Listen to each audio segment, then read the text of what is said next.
Rafaela Silvério, eu sou nutricionista e hoje eu vim te mostrar como que a alimentação pode influenciar no ritmo circadiano. Então, para começar, a gente tem que entender o que é esse tal de ritmo circadiano. Bom, o nosso organismo ele tem que ser organizado de acordo com alguns fatores ambientais. Então, principalmente, a presença ou a ausência de luz consegue sinalizar ao nosso organismo qual que é a principal função fisiológica que ele precisa ter naquele momento. Então, se a gente for parar para pensar, as funções fisiológicas que acontecem durante o dia são diferentes das funções que ocorrem à noite, porque são períodos diferentes, o organismo ele tem que se adaptar. Além disso, ele se adapta também à estação do ano. Então, algumas funções que ocorrem no verão são diferentes das funções que ocorrem no inverno, até mesmo pela variação do tempo de noite, né? Então, a duração da noite pode ser maior do que no verão, em comparação ao inverno. Então, frente a isso, o organismo ele tem que se adaptar. Então, para a gente entender, vamos lá, na prática, ver como que ocorre essa sinalização ao organismo, que também é chamado de ritmicidade biológica. Então, quando a gente considera a ritmicidade biológica, ela tem diversos nomes, mas quando a gente considera um ciclo de 24 horas, ou seja, as alterações que ocorrem no organismo dentro de 24 horas, de uma forma cíclica, a gente chama de ritmicidade circadiana.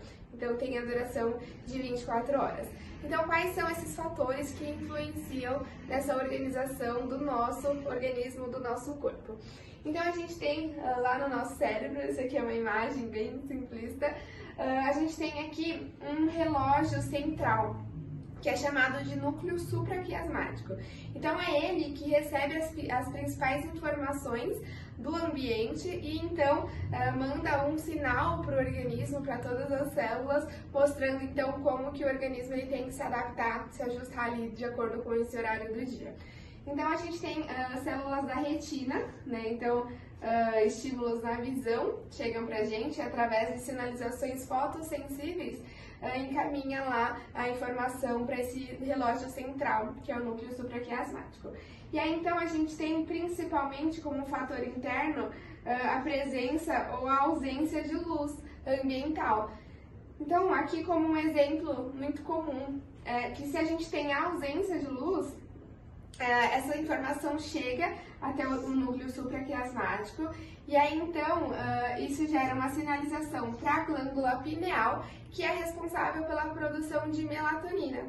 Então isso segue uma ritmicidade circadiana. Então a gente tem aqui a melatonina, que vocês já devem ter ouvido falar, é comumente chamada como hormônio do sono, mas atualmente, a partir dos estudos, a gente sabe que é muito mais do que o hormônio do sono, ele está envolvido com muitas funções no metabolismo humano. Então, esse é um exemplo muito comum.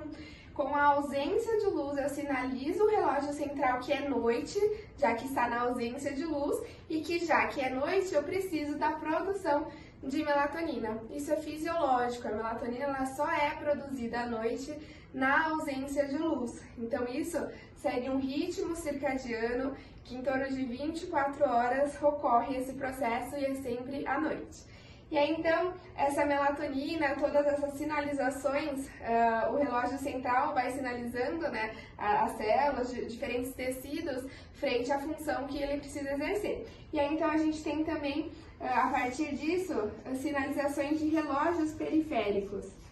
Esses relógios periféricos, eles estão presentes em todos os tecidos do corpo, então pâncreas, intestino, fígado, tem lá alguns genes do relógio que vão receber essa informação do que é o ambiente, de como está o ambiente, para então adaptar a sua função. Então cada órgão consegue se adaptar ali frente ao que é necessário para o organismo. Então a gente tem essa comunicação do ambiente com o organismo interno. Então isso segue essa ritmicidade circadiana, esse ritmo biológico. E tudo isso é importante porque o organismo ele precisa estar sincronizado para toda essa secreção hormonal. Então eu dei um exemplo da melatonina, que ocorre sempre à noite, mas a gente tem um exemplo que é o cortisol. Então, a secreção de cortisol, que também é um hormônio, ocorre predominantemente durante o dia. Então, no estado ativo do indivíduo, a gente precisa da produção de cortisol, que também é fisiológico, precisa acontecer. Então, segue todo esse ritmo. É importante para todo esse ciclo de sono e vigília. Então, algumas alterações no organismo acontecem se o indivíduo está no momento ativo, que teoricamente é no momento da presença de luz, ou se ele está no momento de repouso, de sono, que aí diversas funções vão alterar também. E aí, com isso, consequentemente, consegue adaptar o comportamento humano. Né? Frente a todas essas alterações fisiológicas, isso muda, vai adaptando também o comportamento humano. Então, isso é muito importante a gente saber que o organismo, ele está sincronizado ali com o ambiente. Só que o que acontece? Nos dias atuais, a gente vem alterando um pouco toda essa fisiologia, essa ritmicidade circadiana. Porque, teoricamente, o momento ativo do ser humano é na presença de luz. Ou seja, a gente tem diversas alterações, produção de alguns hormônios, que está ali envolvido com a atividade. Mas a gente, né, com a evolução da espécie, a gente teve a luz artificial. Ou seja, hoje a população ela está com a presença de luz ali, mesmo no período da noite. Isso é muito comum, né? A gente fica com o computador até tarde, até de madrugada. A gente fica assistindo televisão, né? Seriados até de madrugada.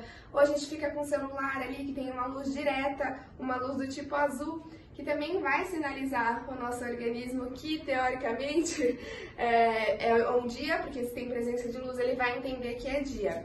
Ou seja, quanto mais a gente vai mudando o que o organismo está entendendo, mais a gente vai dando a entender que é dia e a gente está mudando toda essa fisiologia, porque a gente está arrastando um ciclo. Então, ao invés de ele entender que é noite, que determinadas funções fisiológicas devem acontecer ali porque é noite, e aí teria que ter algumas sinalizações mais de repouso, né, de cessar a atividade, se tem a presença de luz artificial do computador, da televisão, do celular, ele vai entender que é dia. Bom, eu não tenho ausência de luz, eu não vou fazer aqui adequadamente as funções fisiológicas da noite.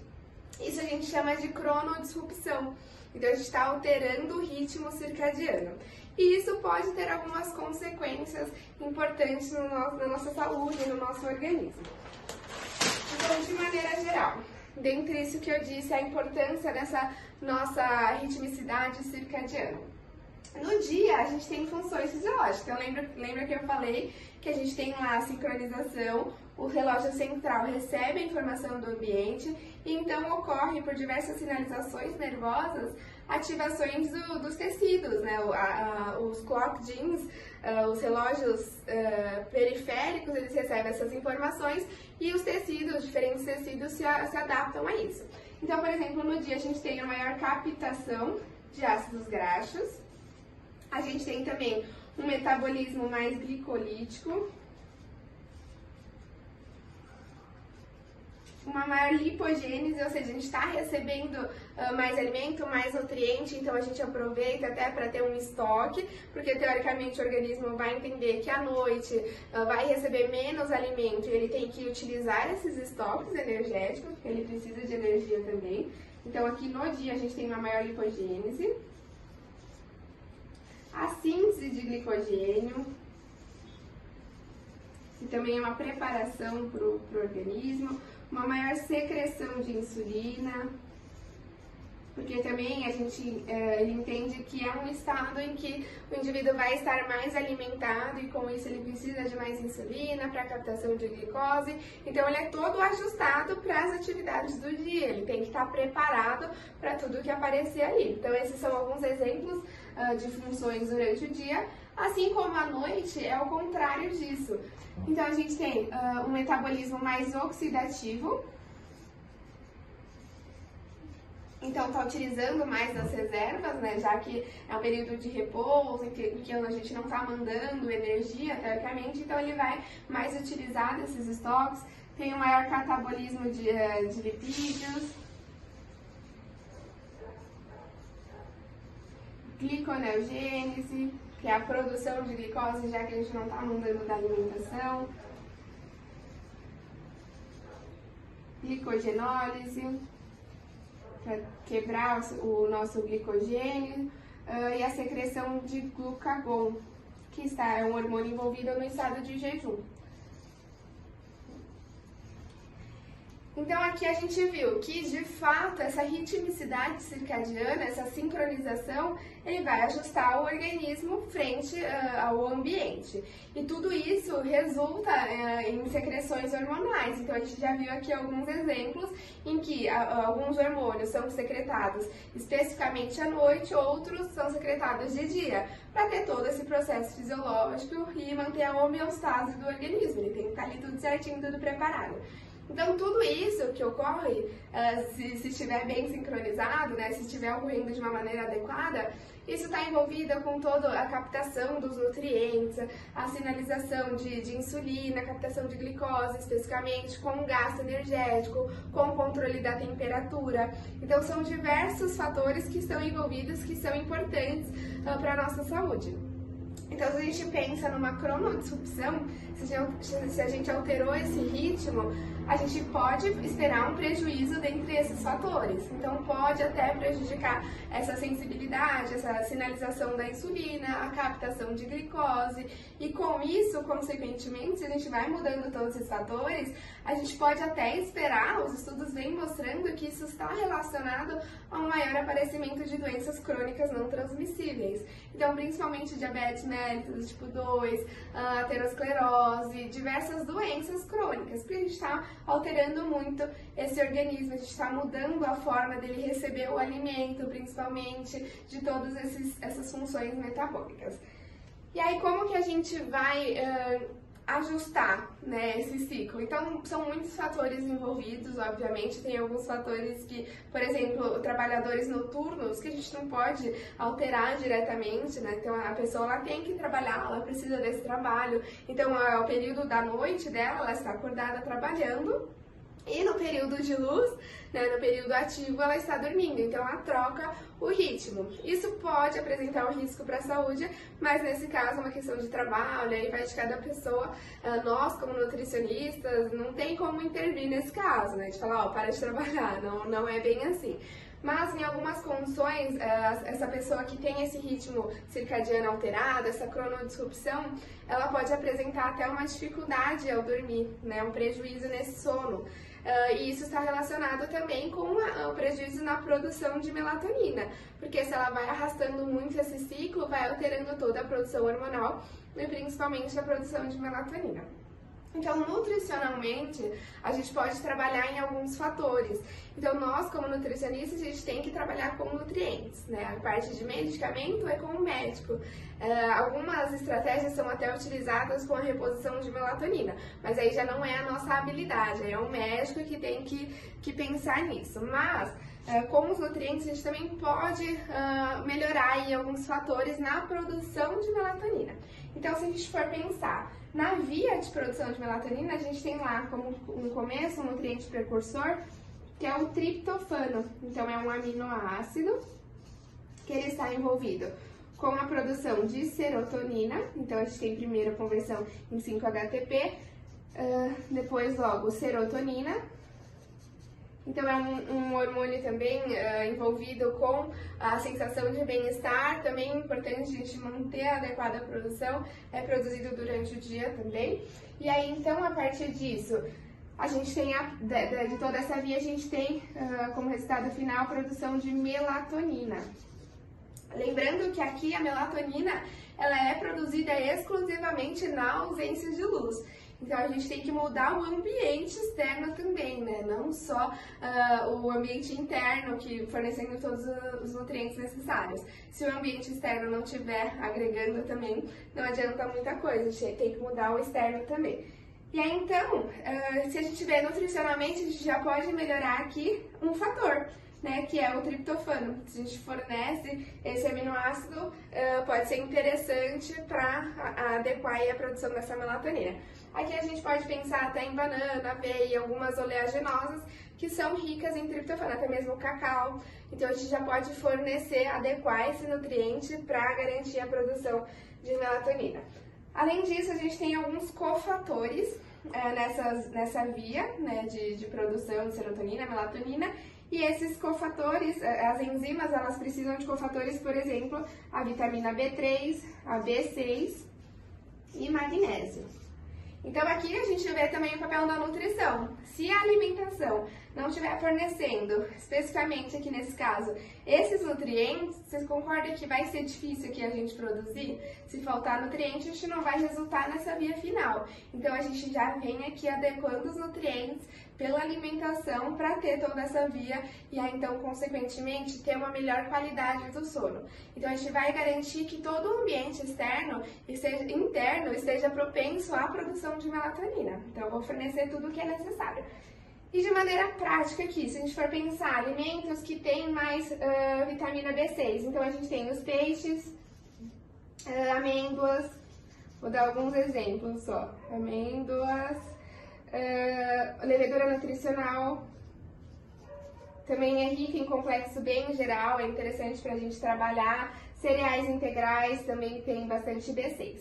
Pensando na B3, né? Pensando na B6, a gente tem banana, que é clássica, né? Geralmente a população brasileira gosta bastante, é legal. Tem um probleminha com o vídeo aqui, mas então continuando. Fontes de B6 que a gente pode indicar. A banana, como eu disse, o salmão, avelã, abacate. Então são alimentos práticos também que, dependendo da pessoa, a gente consegue incluir na alimentação. E fontes de magnésio. Então é muito fácil a gente atingir magnésio com a alimentação.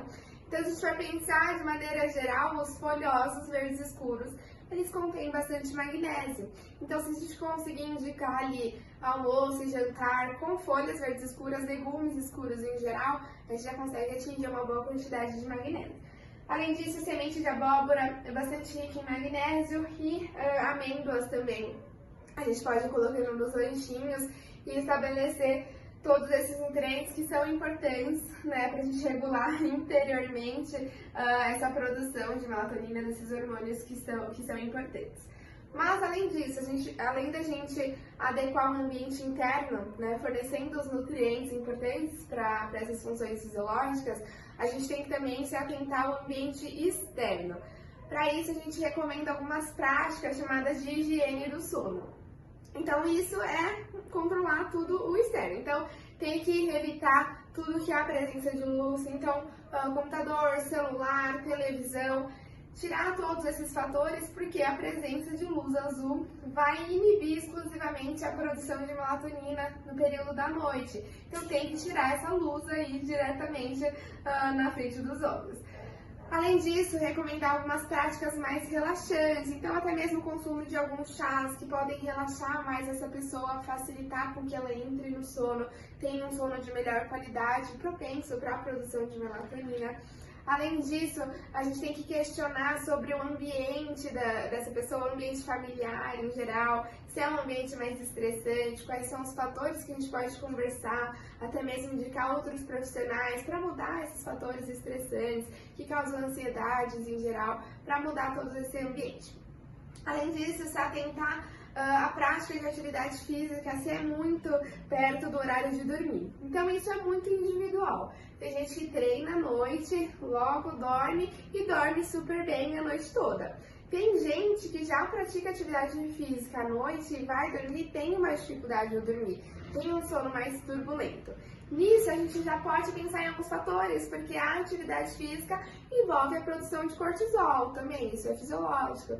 E aí a gente pode até pensar se mudar o horário de treino, então conversar com essa pessoa, conversar com o personal dela, se mudar o horário de treino é possível, colocar mais lá para de manhã e analisar se esse sono ocorre com uma melhor qualidade, né? Se ele consegue entrar num sono mais fácil. Porque a atividade física também é um ativador do nosso organismo, então ele pode entender que o período de atividade é o período de dia, né? A noite é um período mais de repouso. Bom, então tudo isso é muito importante para a gente estabelecer essa ritmicidade circadiana adequada nesse indivíduo, né? Então o sono, em geral, a gente tem que focar muito na nossa anamnese nutricional. Então perguntar qual que é o horário que ele vai dormir, o horário que ele acorda, se acorda muito durante a noite, se tem esse sono turbulento, quantas horas no geral ele consegue dormir. Então é muito importante a gente identificar essa qualidade do sono, porque isso pode nos dar muita informação sobre esse organismo, sobre alguns riscos com a saúde. Então são pontos muito importantes para a gente trabalhar. Eu espero que vocês tenham gostado desse vídeo. Se vocês quiserem mais conteúdo como esse, nos acompanhem nas redes sociais. Eu vou deixar o Instagram aqui embaixo. E além disso, não deixe de entrar no nosso canal do Telegram, que se chama Gen. Então coloca lá na busca do Telegram Gen, porque lá a gente deixa todos os materiais muito importantes. Então todos os artigos que a gente utiliza para a produção de conteúdo, a gente disponibiliza lá nesse canal para que vocês possam estudar melhor, mais aprofundadamente nesses assuntos. Então nos acompanhe e espero que vocês gostem e até a próxima!